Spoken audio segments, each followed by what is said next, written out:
Freemasons. You've heard of them before and how they supposedly run the world. Is it true? Is it false? You may have noticed how countless celebrities, kings, presidents, and prime ministers have been a part of this fraternity, but regardless of how many influential figures of the world have been its members, no one has ever spoken about their beliefs. What is the true aim of this so-called secret society? What beliefs and motives do they have that drives them? Let's find out. Also, before we get into the video, please make sure to subscribe to help support the channel and hit the bell button so you never miss a video.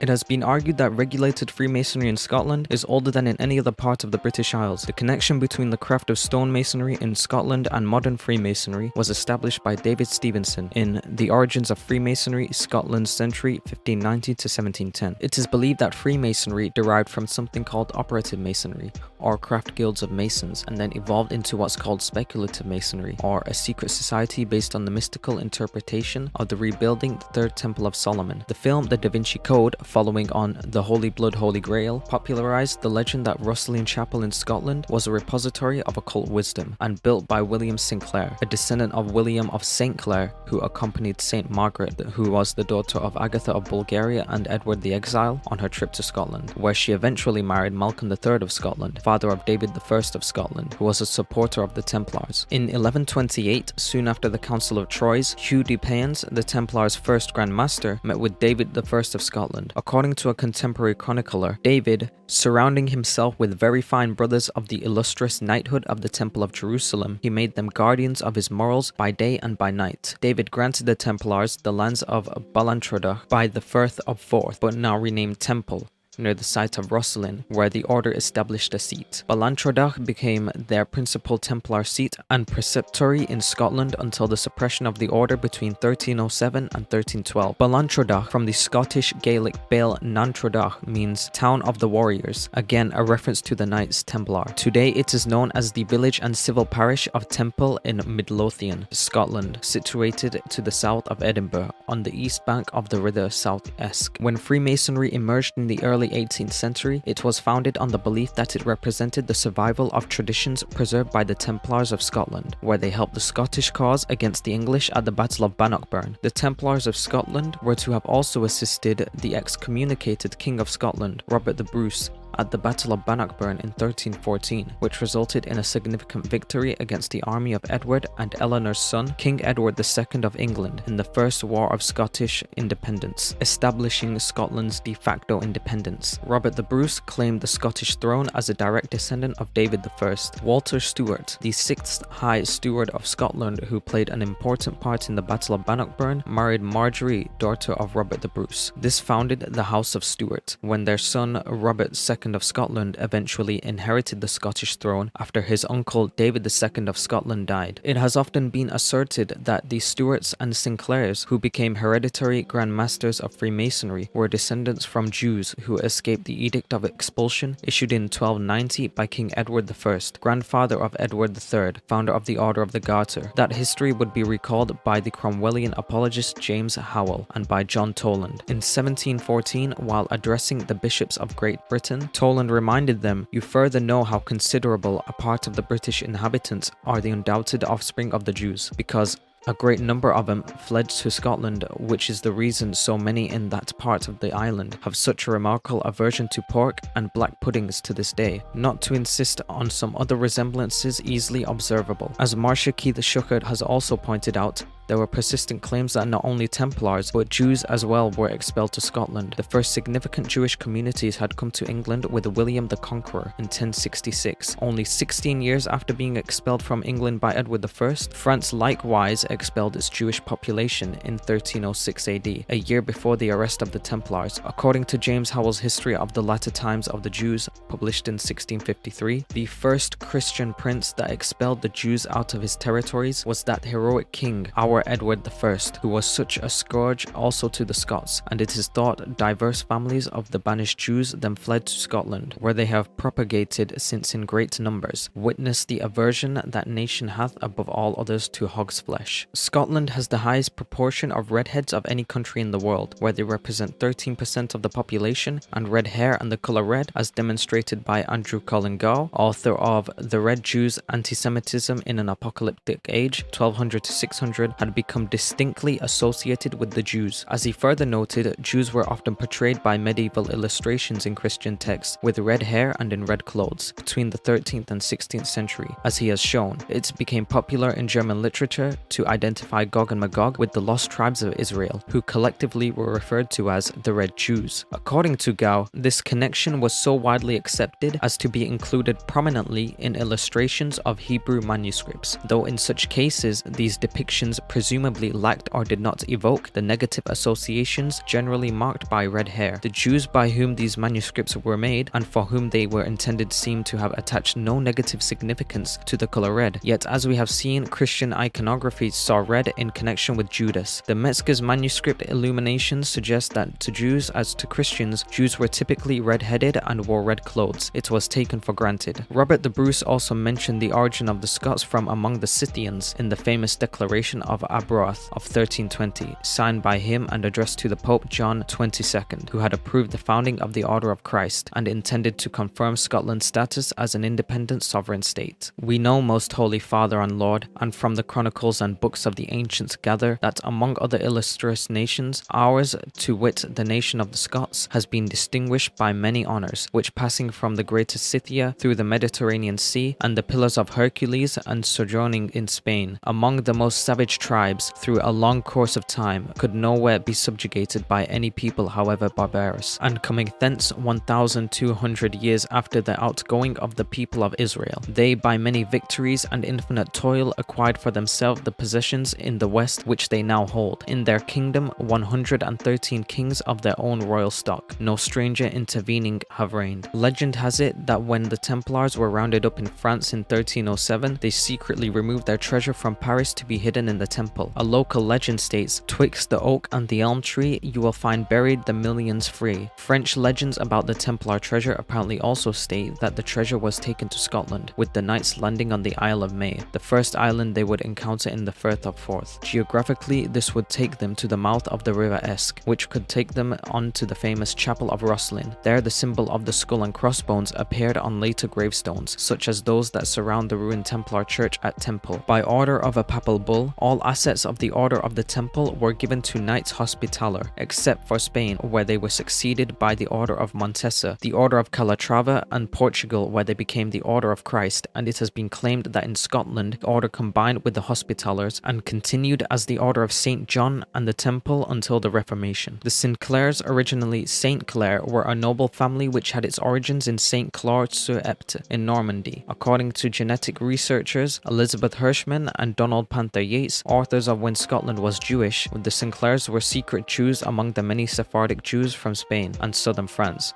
that entered Scotland from around 1100 AD onward. The first group would have accompanied William the Conqueror, Duke of Normandy, and assisted in setting up the Norman civil administration in England. Among them would have been St. Clair named William. William St. Clair went to Hungary to bring back the true heir, Edward the Exile, to replace Edward the Confessor when he died. William St. Clair, 6th Baron of Rosslyn, was the grandfather of Sir William St. Clair, who was supposedly the leader of the Templar force at the Battle of Bannockburn. Before his death, when Robert the Bruce had requested that his heart be taken to Jerusalem and buried in the Templar Church of the Holy Sepulchre, the heart was taken by Sir William St. Clair and Sir James Douglas. The two never made it to the Holy Land, having been killed in Spain in the battle with the Muslims. The Douglases were one of Scotland's most powerful families and are also related to the Stuarts. According to the genetic research of Hirschman and Yates, genetic studies of the Douglas family exactly match the three Jewish males with Ashkenazi surnames. Sir William St. Clair's grandson was Henry I of Sinclair, Earl of Orkney, who is known for a legend of explorations of Greenland and North America a century before Columbus. The most sacred site in Freemasonry, Rosslyn Chapel, was famously designed by Henry's grandson, William Sinclair, the 3rd Earl of Orkney, 1st Earl of Caithness, High Chancellor of Scotland, and Knight of the Order of Santiago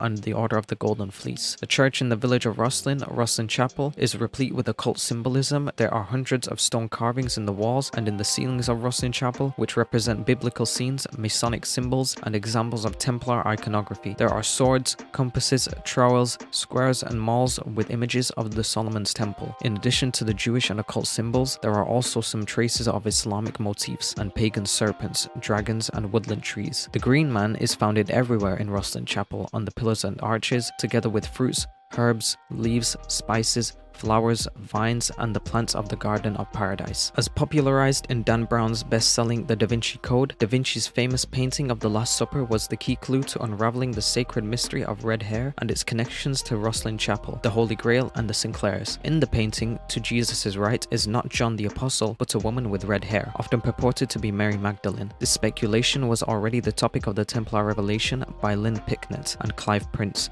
published in 1997. Dan Brown suggests, following up on the work of Holy Blood, Holy Grail, that Mary Magdalene produced a secret line of descendants through her marriage to Jesus, which could be traced through the red hair. Therefore, according to Brown, significance of the color red is alluded to everywhere in occult symbolism. The Templar Red Cross is the Rose Cross of the Rosicrucians. Brown follows the trail of this lineage to the Sinclairs and Rosslyn Chapel, rumored to be the burial site of the Holy Grail, being the remains of Mary Magdalene. Rosslyn, according to Brown, takes its name from the Rose Line, the north-south meridian that runs through Glastonbury, which is the traditional marker of King Arthur's Avalon. Or, says Brown, as Grail academics prefer to believe, from the line of Rose, the ancestral lineage of Mary Magdalene. Jonathan Swift, author of Gulliver's Travels, drew upon his experiences in Dublin and Ulster to describe the Kabbalistic, Lullist, and Rosicrucian interest of Scot-Irish Freemasonry. The presence of Scottish Freemasonry had begun in Ulster when William Sinclair Rosslyn, hereditary patron of the Scottish Masons, had emigrated there in 1617. In a letter from the Grand Mistress, Swift revealed the developments in an ancient Masonic tradition in the 1690s. The branch of the Lodge of Solomon's Temple, afterwards called the Lodge of St. John of Jerusalem, is the ancientest and purest now on earth. The famous old Scottish Lodge of Kilwinning, of which all the kings of Scotland have been from time to time Grand Masters, without interruption, down from the days of Fergus, who reigned there more than 2,000 years ago, long before the Knights of St. John of Jerusalem or the Knights of Malta, to which two lodges I must nevertheless allow the honor of having adorned the antient Jewish and pagan masonry with many religious and Christian rules. Fergus, being the eldest son to the chief king of Ireland, was carefully instructed in all the arts and sciences, especially in the natural magic and the Kabbalistical philosophy, afterwards called the Rosicrucian. Lodge Mother Kilwinning is a Masonic lodge in Kilwinning, Scotland, under the auspices of the Grand Lodge of Scotland, and is reputed to be the oldest lodge in the world. The Abbey of Kilwinning was supposedly constructed by foreign Freemasons, assisted by Jewish Masons. In Born in Blood, American historian John J. Robinson found evidence that the Knights Templar sought refuge with the monks of Kilwinning who lived in the abbey, a ruined abbey located in the centre of the town of Kilwinning, North Ayrshire. According to M. Thory, the French analyst of Freemasonry, Robert the Bruce, founded the Masonic Order of Heredom de Kilwinning after the Battle of Bannockburn, reserving to himself and successors on the throne of Scotland the office and title of Grand Master. The Declaration of Aberoath is generally believed to have been written in the Aberoath Abbey by Bernard of Kilwinning, then Chancellor of Scotland and Abbot of Aberoath. Professor A.A.M. Duncan first argued that Bernard of Aberoath was also Roger Abbot of the Abbey of Kilwinning. In 1418, the son of Robert II Stuart, Robert Stuart, Duke of Albany, appointed his son John Stuart, 2nd Earl of Buchan, Chamberlain of Scotland, to command a Scottish expeditionary force, the largest army that medieval Scotland had ever sent abroad to help the King of France against the English. In 1425, from these forces, Charles VII of France created an elite bodyguard of Scots known as the Garde Écossaise, the Scots Guard. The group formed themselves into what amounted to an independent mercenary company called Compagnie de Gentilhommes Écossais, and wore a fleur-de-lis on their left breast to show that they had owed allegiance to the King of France.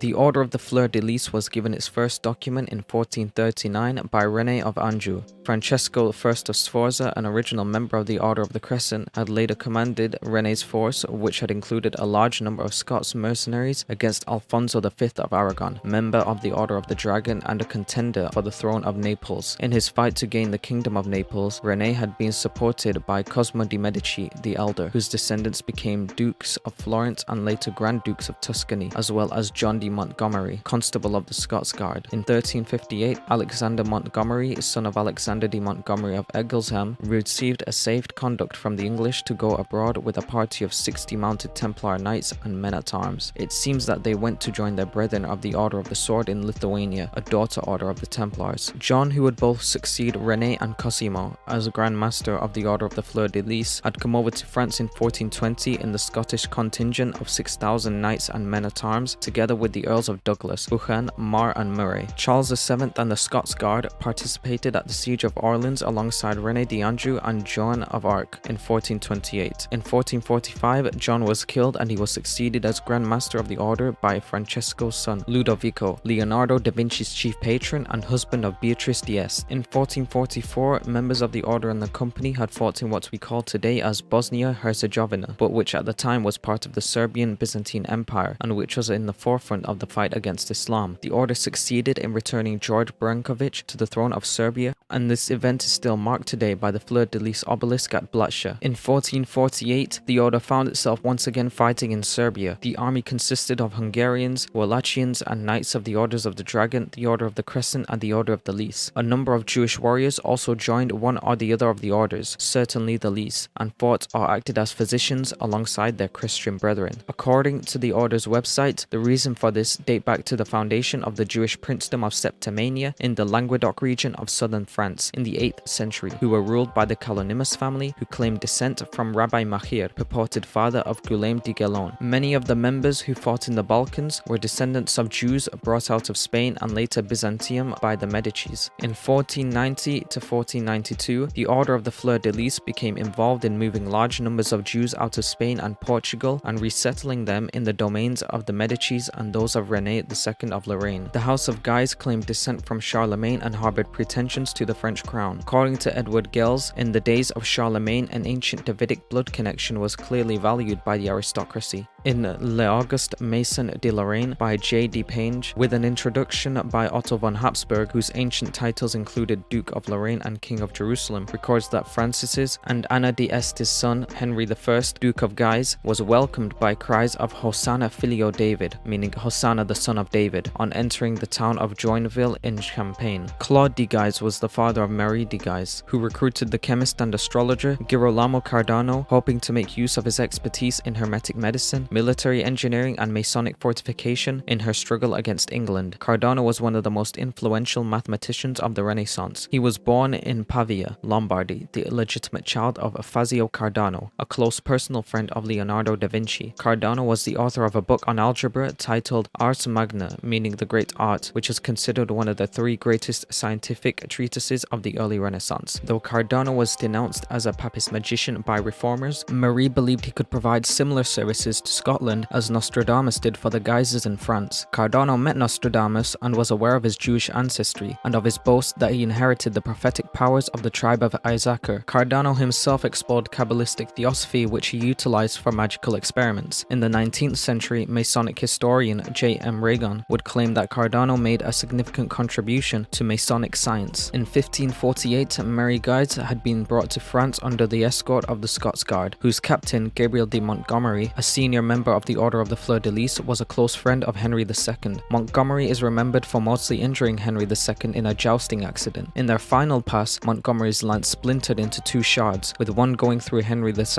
visor hitting his eye, while the other lodged in his temple. Henry II's death was widely believed to have been foretold by Nostradamus, who wrote, "The young lion will overcome the older one on the field of combat in a single battle. He will pierce his eyes through a golden cage. 2 wounds made 1. Then he dies a cruel death." The daughter of James V and Mary Guise was Mary Queen of Scots, who married Henry Stuart, Lord Darnley, to Father James VI of Scotland, who later became James I of England. During James VI's childhood, his chief tutor was George Buchanan, who according to historian Keith Brown was the most profound intellectual 16th century Scotland produced. Buchanan, who would subsequently influence the Judaizing trend of James's studies and religious practices, praised his teacher Jacques Lefebvre d'Etaples for bringing light out of darkness. Throughout this period, explains Shuckard, many important Scots studied in Paris and participated in the tremendous revival of Lullism, led by Lefebvre, who established a chair of Lullist studies at the Sorbonne. Lefebvre had met in Italy with Pico della Mirandola, who argued that Lullism was a form of Kabbalah. Lull further hoped that illuminated craftsmen would join similarly the Templars and the Hospitallers in an international crusade to recover Jerusalem, convert Jews and Muslims, and establish a universalist religion. Returning to Paris, Lefebvre published Lull's work on crusading orders, visionary techniques, and mystical numerology, making the first recorded reference to the Kabbalah in France. Lefebvre advanced the idea that the aim of the Hebrew sages was to translate the Kabbalah of the letters into the secret magic philosophy of numbers, which was the source of the secret philosophy of Pythagoras, developing the numerical linguistic permutations of the Sefer Yetzirah. Lefebvre also experimented with architectural visualizations involved in Jewish temple mysticism, as suggested by a passage in his treatises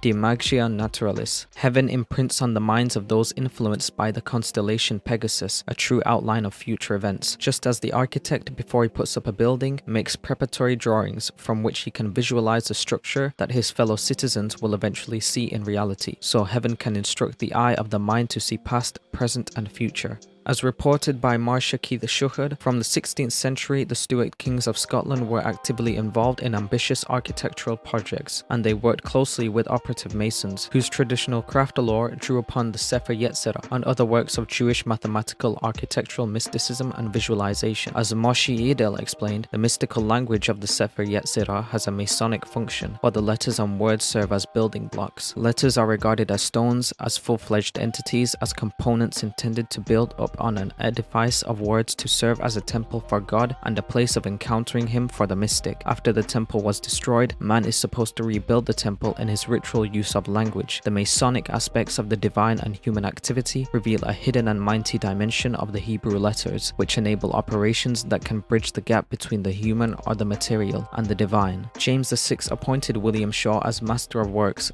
and he worked closely with him in architectural, political, and diplomatic affairs. Since his youth at Mary de Guise's court, Shaw was familiar with Cardano's advocacy of the importance of the work of Lull, as James as well was a student of Cardano's writings. In 1588, Shaw was amongst a group of Catholics ordered to appear before the Edinburgh Presbytery, and English agents reported him as being a suspected Jesuit and holding anti-English views during the 1590s. In 1598, in conference with the Masters of Lodges in southeast Scotland, Shaw produced a set of regulations for the governance of Masons and their lodges, now known as the Shaw Statutes. In 1599, two lodges, Aitchison's Haven and Edinburgh, were incepted, and the Lodge of Haddington appears on records. In the same year, a second code of statutes by Shaw was issued, partly addressed to the Kilwinning Lodge and mentioning also the lodges of Edinburgh and Stirling. The second Shaw Statute specified that ye warden of ye lug of Kilwinning, tak trial of ye art of memory and science hereof, of every fellow of craft and every apprentice according to area of your vocations. Basically meaning that the warden of the lodge is to examine the memories of all the craft and apprentices on their science and arts according to the vocations, as a means to assess the skill and knowledge of the Masons, and those who are insufficient in their knowledge according to their ranks are charged fines. In 1600 or 1601, Shaw and the representatives of the 5 lodges confirmed the position of William Sinclair of Rosslyn as hereditary patron of the craft, after presiding over the order for many years. William Sinclair went to Ireland, and in 1630 a second charter was issued granting to his son Sir William Sinclair the same power with which his father had been invested. Revealing her affiliation to the bloodline, in 1546 Mary Guise had signed an unusual bond and obligation to Sir William Sinclair, in likewise that we shall be leal and true maisters to him, his counsel and his secrets shown to us we shall keep secrets, and in all matters give to him the best and truest counsel we can, as we shall be required thereto, and shall be ready at all times to maintain and defend him. Sir William Sinclair, who was Lord Justice General of Scotland at the time, did not agree with the persecutions meted against the gypsies, and defied a ban and allowed their plays to continue in Rosslyn Glen. The connection would later fuel speculation of the gypsies' association with the Tarot, first examples of which were the Visconti Sfora deck, commissioned by Filippo Maria Visconti, and Francesco I Sforza, a member of the Order of the Crescent, founded by René of Anjou. James V was equally well tolerant towards the gypsies, at a time when they were being increasingly persecuted throughout Europe. During the reign of Henry VIII of England, the Egyptians Act of 1530 banned Romanis from entering the country and required those already living there to leave within 16 days. During the reign of Bloody Mary, the act was amended with the Egyptians Act of 1554, which complained that Egyptians were playing their devilish and naughty practices and devices. However, the new act allowed gypsies to escape prosecution as long as they abandoned their nomadic lifestyle and their, in quote, naughty, idle, criminal and ungodly life and company. However, in 1540, James V had signed a writ granting protection to,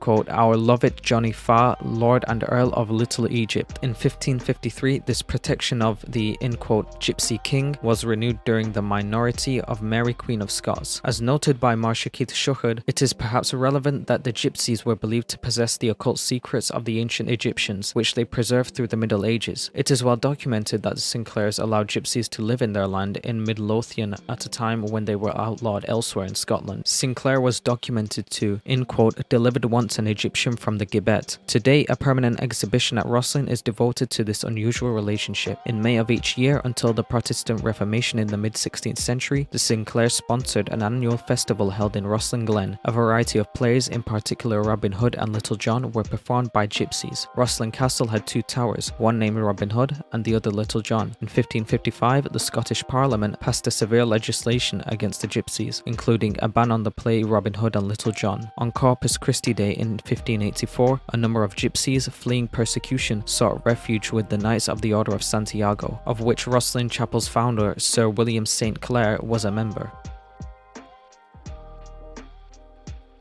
James VI brought Scottish Masonic interest to London. In approximately 1601, James VI of Scotland asked to be admitted into the Masonic Lodge at Perth, and he continued to participate in the fraternity's affairs through the rest of his reign. The kingdoms of Scotland and England were individual sovereign states, with their own parliaments, judiciaries, and laws, though both were ruled by James in personal union. After the Union of Crowns, he based himself in England, the largest of the three realms, from 1603, only returning to Scotland once in 1617, and styled himself King of Great Britain and Ireland. After becoming king, James proclaimed himself Great Britain's Solomon. Many of James's New English subjects openly ridiculed his Jewish identification and mocked his aversion to pork and his natural magic and second sight. James VI had translated the poetry of Guillaume de Soluste, Sieur de Bartus, a French Protestant who included the Solomonic themes and terminology of operative masonry in his magnum opus, the Semaines, meaning weeks, two epic poems which freely expand on the account in the Book of Genesis of the creation of the world and the first eras of world history. James VI translated Du Bartas's Uranie, which reinforced for his conceptions of architectural and Masonic revival.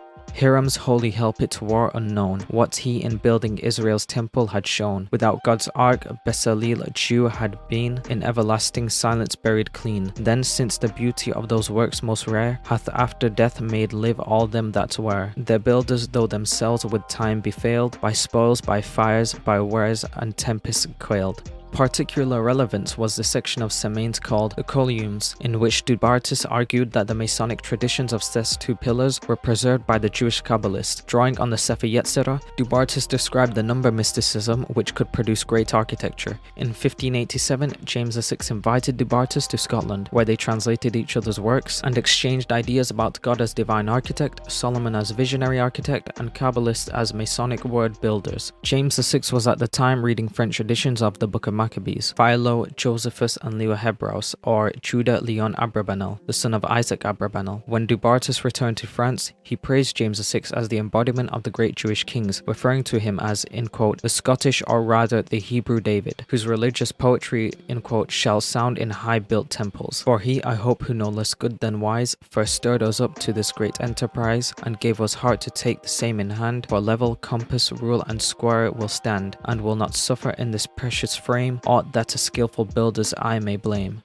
James was defended by John Gordon, a Scottish Hebraist and friend of Du Bartas, who was named Dean of Salisbury by the king. In 1565, Gordon had been sent to pursue his education in France, having a yearly pension granted to him by Mary, Queen of Scots. Mary commended him to the French king, and he enjoyed the post of Gentleman Ordinary of the Privy Chamber to Charles IX, Henry III, and Henry IV. In 1574, he exhibited his Hebrew learning in a public disputation at Avignon with the chief Rabbi Benetrius. His second wife, Genevieve Petain de Marlet, taught French to James's daughter, Princess Elizabeth. In an Anticon, or a sermon on Great Britain, Gordon explained how, in quote, the order architectonic of building is based on Hebrew traditions of Kabbalistic word building, which justified the king's building projects and ceremony. A critic complained that Dean Gordon, preaching before the king, used certain Hebrew characters and other Kabbalistical collections to approve Papist-style art and ceremonies. The Judaizing Gordon devoted devoted much time and expense to the Masonic repair of the Gothic cathedral at Salisbury. Further support came from Joshua Sylvester, who dedicated to James his English translation of Du Bartas's Divine Weeks, which featured an architectural poem in the shape of two pillars that form a temple and another that forms a pyramid, both emblematic of the Temple of Jerusalem. James was a knowledgeable scholar in his own right, being the author of works such as Demonology, The True Law of Free Monarchies, and Basilicon Doron. James's interest in witchcraft, which he considered a branch of theology, was sparked by his visit to Denmark, which was rife with witch trials. James's obsession with the subject was revealed in his Demonology, a tract inspired by his personal involvement in Scottish Freemasonry. Demonology is a philosophical dissertation on contemporary necromancy and the historical relationships between the various methods of divination used from ancient black magic. Included is a study on demonology and the methods demons use to harass human beings, also touching on topics such as werewolves and vampires. Its intended purpose was to educate Christian society on the history, practices, and implications of sorcery and the reasons for persecuting witches under the rule of canonical law. And so Freemasonry became established by the Mason King, and its teachings would spread throughout the world, settling in every region, taking its place in the world to influence human history forever. If you enjoyed the video, please make sure to like and subscribe. Click the bell notification button so that you never miss a video. Please make sure to also check out the website link in the description below for all the sources. And until next time, stay safe and stay knowing.